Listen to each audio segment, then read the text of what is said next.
It's January, it's still January, and you may be wondering how you can best utilize this time to improve your garden before spring comes. Here with some great advice, we welcome back gardening coach Tiffany Garner. So good to see you. Great to be back. So we can do stuff now to put ourselves in better shape for when that spring weather really arrives. Absolutely, Okay. yeah. We're still in the holding mode, but it's time to cozy up on the couch and flip through your seed catalogs. So fun. So that's always fun. Step one, go shopping. That's right. Step one, go shopping. But remember, don't buy every single seed packet that you want. It's hard to resist some of those pretty pictures and those delicious sounding tomatoes, but we all only have so much room. Oh, that's true. Right. Okay. So don't go overboard on it.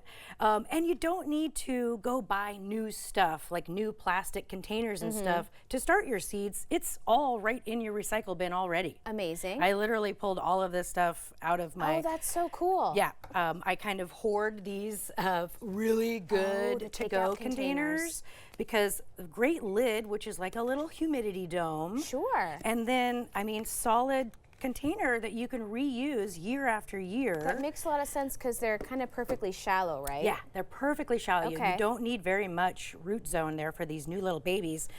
These like berry containers, they're so perfect. They already have drainage right in them. And then you have, again, your humidity dome. And once your seedlings get too big, well, you just open up the lid. There you go. Super perfect. Retractable roof built right in. It's right there. That's it's amazing. right there. Some nurseries around town do have a little section where it's like leave your old pots. Oh, that's take really some nice. if you want. Yeah. Love that. So that's a great way to reuse things. You do want to wash them off. Okay. They'll usually be pretty dirty. Just soap Sure. and water is fine. These egg containers, these plastic egg containers or the cardboard ones, great either way. I just use an awl or something pokey, an ice pick, and then you can just poke holes in the bottom for drainage. Super easy. And these plastic ones, you can start, again, they've got that humidity dome right there that you can take off when your seedlings get tall.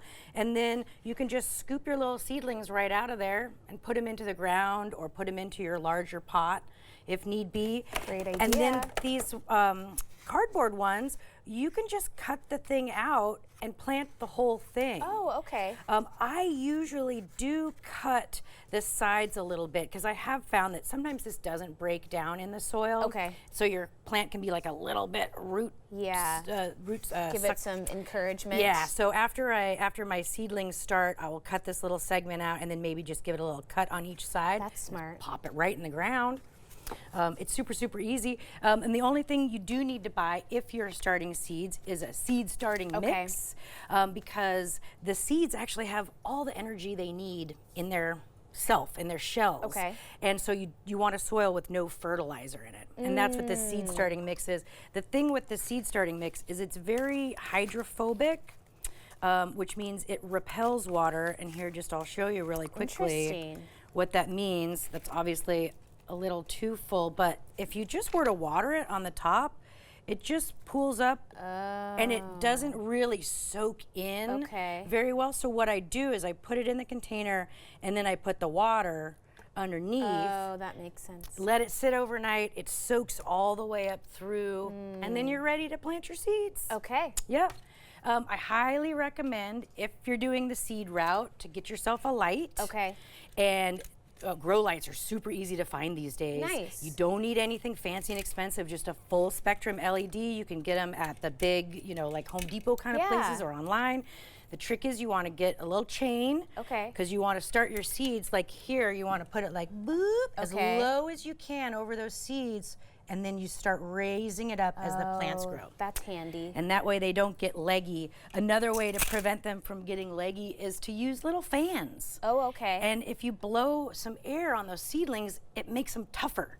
Oh. It makes them stronger because when they're outside, they get the breeze blowing on them and it makes them toughen up. They need some tough love. They need some tough love. All right. So what does that mean, getting leggy? Oh, leggy means too tall. Like these guys are a little bit too tall, and see how they're like flopping over? I would think that would be a good thing. Right. No. Getting a little leggy. Right? I guess not. Okay. Exactly. Interesting. Another thing to reuse are your garden labels from any plants that you've purchased in the past. Just flip it over, use the other side. And quite often that Sharpie disappears throughout the season, so you can use them over and over That's again. true, right? Okay. Yeah. Absolutely. So there are just a ton of things in your recycle bin to make your life easier. Little trays, little humidity domes. Check out your local nurseries. I love that. Yeah, a lot of them have these piles, and a lot of them even have a little seed swap box. Oh. I've noticed 2 nurseries That's this year fun. where if you don't have the money to buy a bunch of new seeds, check out their little seed swap box, and they have some seeds for free. And I've seen friends in like the local Facebook, like Buy Nothing groups that will swap Yes, cuttings, seedlings. Yes. Absolutely. That's a great place Like, to start. this is way more kale than I need, so I'm 100% Okay. going to be giving some of these We plants can away. share. We I can love share. that. Yeah. So nice to see you. Great to be Thank you back. so much. You're This is welcome. all good stuff. Okay, we'll have more about Tiffany on our website at katu.com. We'll be right back with more Afternoon Live right after this.